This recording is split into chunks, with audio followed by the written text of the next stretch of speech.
2024 లేదా 25లో డిగ్రీ లేదా బీటెక్ చదివారా? సాఫ్ట్‌వేర్ జాబ్ కోసం ఎదురు చూస్తున్నారా? అయితే కోడ్ జ్ఞాన్ 100 డేస్ కోర్సులో చేరండి. జాబ్ సాధించండి. వెల్కమ్ టు సుమన్ నేను మీ సుమన్ వినాయక్. ఈరోజు మనతో పాటు కోడ్ జ్ఞాన్ నుంచి సాకేత్ గారు ఉన్నారు. అది వారి మాటలోనే తెలుసుకుందాం. Hello sir. హాయ్ అండి. కోడింగ్, స్క్రిప్టింగ్, ప్రోగ్రామింగ్ ఈ డిఫరెన్సెస్ ఎలా ఉంటాయండి అసలు? ఇది చాలా మంచి క్వెషన్ యాక్చువల్‌గా. ఎందుకంటే ఇప్పుడు ప్రోగ్రామింగ్, కోడింగ్, స్క్రిప్టింగ్ అంతా సేమే అనుకుంటాం. కానీ చాలా డిఫరెన్స్ ఉంటది. మనం ఒక ఎగ్జాంపుల్‌తో దాన్ని ఎక్స్‌ప్లెయిన్ చేద్దాం. ఎందుకంటే ఒక ఫ్రెషర్ అయినా, ఒక ఎక్స్‌పీరియన్స్ వాడికైనా గూడా ఎక్స్‌పీరియన్స్‌కి వాడికి ఎలాగో తెలుస్తది వాడి వర్క్ కల్చర్‌లో. కానీ ఒక ఫ్రెషర్‌కి అంతా సేమ్ అనుకుంటాడు. సింపుల్‌గా అంతా సేమ్ అయితే 3 పదాలు ఎందుకుంటాయి? అవును. సేమ్ ఉండకూడదు కదా! So, programming, coding, scripting. మనం ఒక వెరీ బేసిక్ ఎగ్జాంపుల్‌తో మాట్లాడదాం. ఇప్పుడు మనము జనరల్‌గా కార్స్ చూస్తాం. ముందు జరిగే కార్స్ ఏంటి? ఒక డ్రైవర్ నడిపేవాడు. ఇప్పుడేమైందండి? సెల్ఫ్ డ్రైవింగ్ కార్స్ వచ్చాయి. సెల్ఫ్ డ్రైవింగ్ కార్స్ అంటే ఏంటి? అంటే డ్రైవర్ తన ప్రమేయం లేకుండా కార్ ఆటోమేటికల్‌గా ముందుకెళ్తూ ఉంటది. స్పీడ్ కంట్రోలింగ్, ఆబ్స్టకిల్ వచ్చినప్పుడు ఆగిపోవడము, ఈ సెన్సార్ యాక్టివిటీ అంతా ఇస్తూ ఉంటది. అంటే టెక్నాలజీ మారుతున్నప్పుడు ఎలా అయితే మెషిన్స్‌లో నుంచి టెక్నాలజీ ఎంబెడ్ అయ్యి సాఫ్ట్‌వేర్ క్రియేట్ అవుతూ వచ్చింది.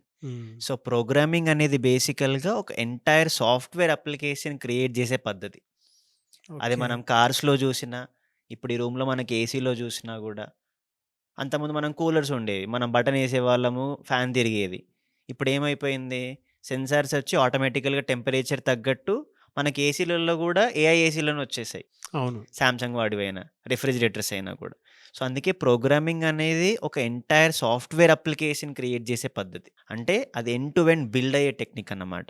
అది సెల్ఫ్ డ్రైవింగ్ కార్స్ అయినా, ఎలక్ట్రికల్ మెషిన్స్ అయినా, ఎలక్ట్రానిక్స్ అయినా, మనం వాడే స్మార్ట్ వాచెస్ అయినా కూడా. అదే కోడింగ్ అనుకోండి. ఆ ప్రోగ్రామింగ్‌లో ఉండే ఒక స్పెసిఫిక్ టాస్క్ చేసుకోవడం. ఇప్పుడు సెల్ఫ్ డ్రైవింగ్ కార్ ఉంది. అది మూవ్‌మెంట్ రావడం అయినా, స్పీడ్ ఆబ్స్టకిల్ అయినా చాలా ఫీచర్స్ ఉంటాయి. బెంజ్ కార్స్ అయినా, బీఎండబ్ల్యూస్ అయినా డిఫరెంట్ బ్రాండ్స్ బట్టి డిఫరెంట్ ఫీచర్స్ ఉంటాయి. అలా ఒక పర్టిక్యులర్ ఫీచర్‌ని రూట్ మ్యాపింగ్‌కైనా, ఆటోమేటికల్ రూట్ ఎలా సజెస్ట్ చేయడం గూగుల్ మ్యాప్స్ అయినా. సో, కోడింగ్ అనేది దానిలో ఒక పర్టిక్యులర్ టాస్క్.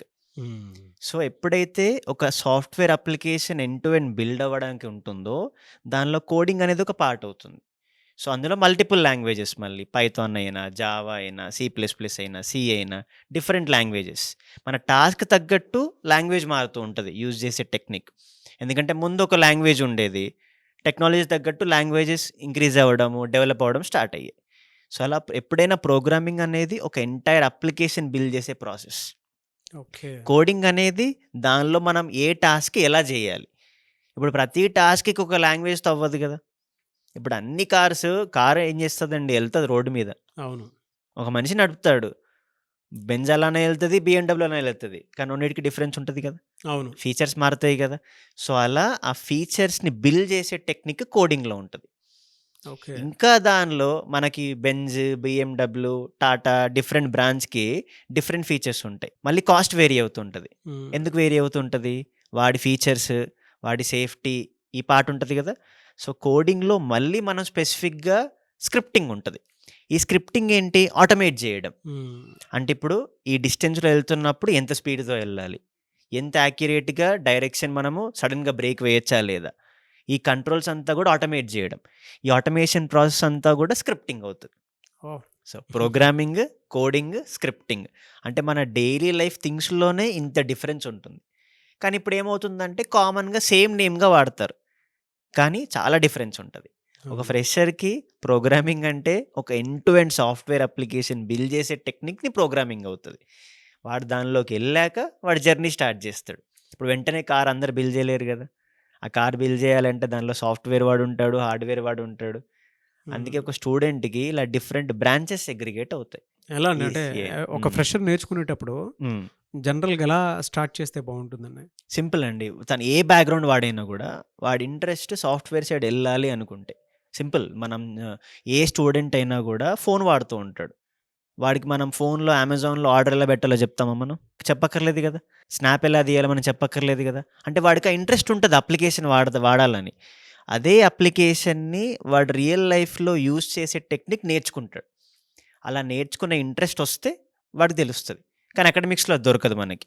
సో, దానికోసమే ఫస్ట్ అలాంటి అప్లికేషన్స్ ఎలా బిల్డ్ చేయాలి? ఈ అమెజాన్ అప్లికేషన్ అయినా, ఫ్లిప్‌కార్ట్ అయినా, డైలీ లైఫ్ అప్లికేషన్స్‌ని. సో, ఆ అప్లికేషన్స్‌ని బిల్డ్ చేసే టెక్నికే మనం నేర్పిస్తూ ఉంటాం. సో, దానిలో ఫ్రంట్ ఎండ్ అని, బ్యాక్ ఎండ్ అని, డేటాబేస్ అని ఇలా డిఫరెన్స్ ఉంటుంది. సో, ఫస్ట్ నువ్వు అప్లికేషన్ బిల్డ్ చేయాలి అంటే నీకేం కావాలి? So, problem solving first. అంటే ఒక కోడ్ ఎలా రాయాలి? ఒక కోడ్ రాసినప్పుడు దానిలో స్టెప్స్ ఏంటి? దీన్ని ఎలా లింక్ చేయాలి ఒక పేజ్‌కి? ఇలా డిఫరెంట్ స్టేజెస్ ఉంటాయన్నమాట. ఇలా దీనికి అంటే మీ దగ్గర అలా నేర్చుకొని జాబ్ క్రాక్ చేసినటువంటి స్టూడెంట్స్ ఉన్నారండి? ఉన్నారండి. రీసెంట్‌గా 2 డేస్ బ్యాక్ ఒక అబ్బాయి తను 3 మంత్స్ బ్యాక్ జాయిన్ అయ్యాడు. వాళ్ళ కోర్స్ కూడా అయిపోలేదు ఇంకా. హ్మ్. ఆల్రెడీ జాబ్ వచ్చేసింది ఆ అబ్బాయికి. మీరు ఆ వీడియో కూడా చూడొచ్చు. అవునా? ఆ! ఓకే. ఎనీవేస్ థ్యాంక్ యూ అన్న. Thank you so much Saketh garu. Thank you అండి. చాలా మంది మీ దగ్గర ఇప్పుడు అబ్బాయి 5 లాక్స్ ప్యాకేజెస్ వరకు జాబ్ క్రాక్ చేయడం జరిగింది. హ్మ్. అలాంటి వాళ్ళు కోడింగ్ నేర్చుకొని డెఫినెట్‌గా జాబ్ క్రాక్ చేయాలి అనుకున్నటువంటి వాళ్ళు ఉన్నారు. మిమ్మల్ని అప్రోచ్ అవ్వాలి అంటే ప్రాసెస్ ఏంటి? మనకి స్క్రీన్ మీద నంబర్స్ కనపడతాయండి. మన ఫిజికల్ సెంటర్స్ విజయవాడ అయితే మొగల్‌రాజపురము, హైదరాబాద్ అయితే నిజాంపేట, అమీర్పేటలో ఉంది. బెంగుళూరు బీటీఎం లేఅవుట్‌లో. ఫిజికల్‌గా ఆఫీస్‌కొచ్చి ఇప్పుడు మీరెలా అయితే చాలా క్లియర్‌గా ప్రోగ్రామింగ్, కోడింగ్, స్క్రిప్టింగ్ డిఫరెన్స్ అడిగారు. చాలామంది అది కూడా అడగరు. నేను ఏ కోర్స్ నేర్చుకుంటే నాకు జాబ్ వస్తది. అంటే వాడి థాట్ ఇంకా జాబ్ రావడంలో ఉంటుంది. ఎందుకు జాబ్ క్రియేట్ చేయడంలో ఆలోచించట్లేదు? హ్మ్. అంటే ఫస్ట్ స్టూడెంట్‌కి మనం క్లారిటీ ఇస్తాం. నీకు నిజంగా సాఫ్ట్‌వేర్ సైడ్ ఇంట్రెస్ట్ ఉందా? లేదా అందరూ ఎళ్తారని నువ్వు వెళ్తున్నావా? వాడి బ్యాక్‌గ్రౌండ్ కనుక్కొని వాడికి ఏదైతే కరెక్ట్‌గా ఉంటదో, వాడి degree A background?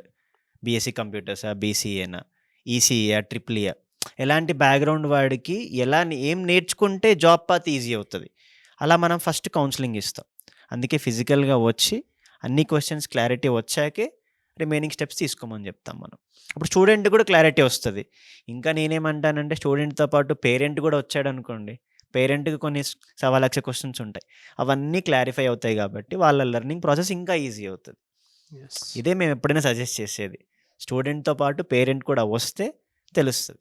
Anyways thank you అండి. Thank you so much Saketh garu. Thank you అండి. చూసారు కదండి వీడియో. ఈ వీడియోపై మీ అభిప్రాయాన్ని కామెంట్ బాక్స్‌లో పోస్ట్ చేయండి. సమ్మర్ ఎలాగో వచ్చేసింది. మీ పిల్లలకి కనుక మంచి భవిష్యత్తు ఇవ్వాలి అనుకున్నటువంటి వాళ్ళు ఎవరైనా సరే సాఫ్ట్‌వేర్ వైపు పంపించాలి అనుకుంటే అది టెక్నికల్ బ్యాక్‌గ్రౌండ్ అయినా, నాన్ టెక్నికల్ అయినా సరే, ఈవెన్ మినిమమ్ డిగ్రీ చదువుకున్నటువంటి స్టూడెంట్ అయినా సరే, అట్‌లీస్ట్ ట్రై చేద్దాము. ఒక మంచి ఫ్యూచర్ ఉంది గదా అని. ఎందుకంటే వచ్చేదంతా కోడింగ్ మీదే మొత్తం రన్ అవుతూ ఉంటుంది ఫ్యూచర్ అంతా. మీ పిల్లల్ని సాఫ్ట్‌వేర్ వైపు కనుక పంపించాలి అనుకుంటే కోడ్‌ని మీరు సంప్రదించాలంటే స్క్రీన్ మీద మీకు కాంటాక్ట్ నెంబర్ కనిపిస్తుంది.